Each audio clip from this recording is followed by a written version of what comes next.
Today we are here to ask and answer one simple question. How do you add a custom wallpaper to your Trezor Safe 7? Let's find out. First things first, you're going to make sure your Trezor Safe 7 is connected to your computer. Once you do that, you are going to come over here to where it says settings. You will tap on settings. Then you will come right over here to where it says devices. Next, we will scroll down till we see customization. Then right over here, you can do a couple things, change the name or change the wallpaper. You have the default wallpapers that come with the device, or what we can do is come right over here and tap on upload.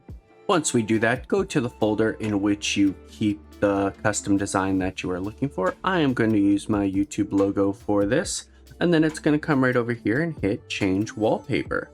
Once you do this, it's going to prompt you on your Trezor device to add your code. So we are going to do that right now. Then once you do that, you will get a pop-up on screen. It will have you tap confirm. And then a couple moments later, you will see the new background on your Trezor Safe 7.